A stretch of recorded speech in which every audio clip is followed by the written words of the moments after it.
ছোট্ট সোনামণিরা, এখন আমি তোমাদের একটা গল্প শোনাবো।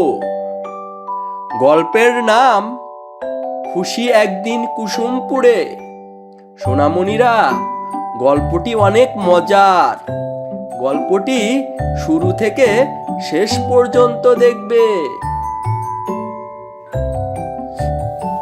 সুন্দর সকাল, পাখির কিচির মিচির ডাকে খুশির ঘুম ভাঙে। আজ খুশির মনে অনেক আনন্দ। আজ সে মায়ের সাথে কুসুমপুর যাবে।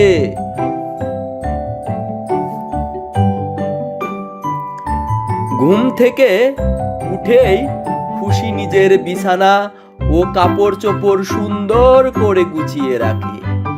তাকে তাড়াতাড়ি তৈরি হতে হবে। খুশি দাঁত মেজে নেয়।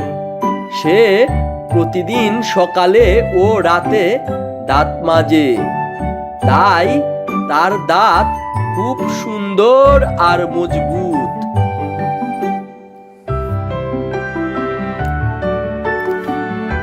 এবার খুশির মনের আনন্দে গোসল সেরে নেয়। মা বলেন, পরিষ্কার পরিচ্ছন্ন থাকার জন্য রোজ গোসল করতে হয়।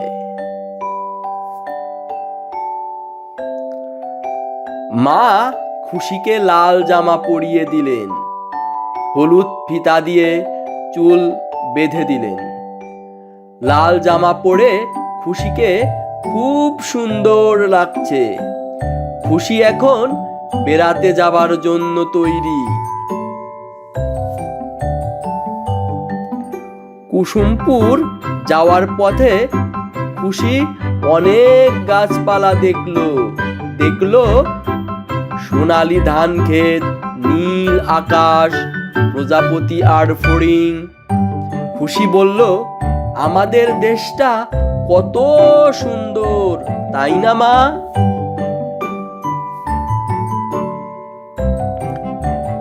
খুশি কুসুমপুরে পৌঁছে দেখে বন্ধুরা খেলছে।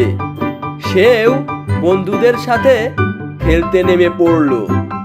হঠাৎ খেয়াল করলো তার বন্ধু রূপাকে দেখা যাচ্ছে না।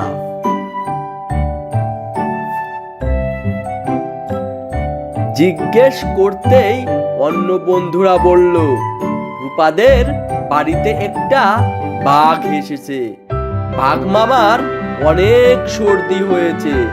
খুশি বলল, বাঘ কামড়াবে না তো?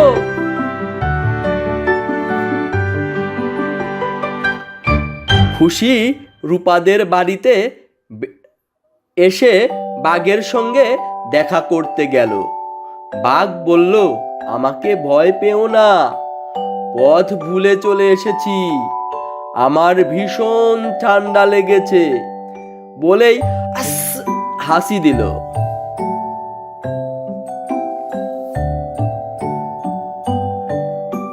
খুশি বাঘকে বলল, মন খারাপ করো না, তুমি ভালো হয়ে যাবে।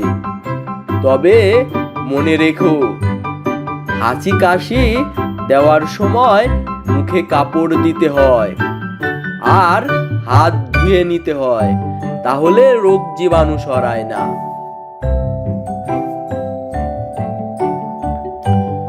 রূপা বলল, বাঘ মামা তুমি চিন্তা করো না, হাঁচি কাশি ভালো হলেই তোমাকে বনে দিয়ে আসবো।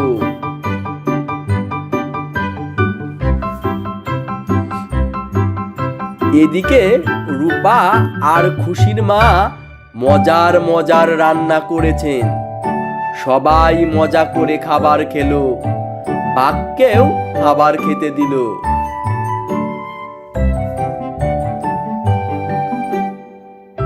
বাঘ মামা খাবার পেয়ে খুব খুশি।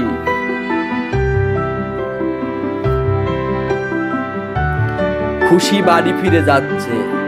আজকের দিনটি খুশির খুব আনন্দে কেটেছে। খুশি মাকে বলল, ধন্যবাদ মা। সোনামণিরা, গল্পটি ভালো লেগে থাকলে এবং আমাদের চ্যানেলে নতুন হয়ে থাকলে চ্যানেলটি সাবস্ক্রাইব করো। আরও সুন্দর সুন্দর গল্প পেতে পাশে থাকা বেল বাটনে ক্লিক করো।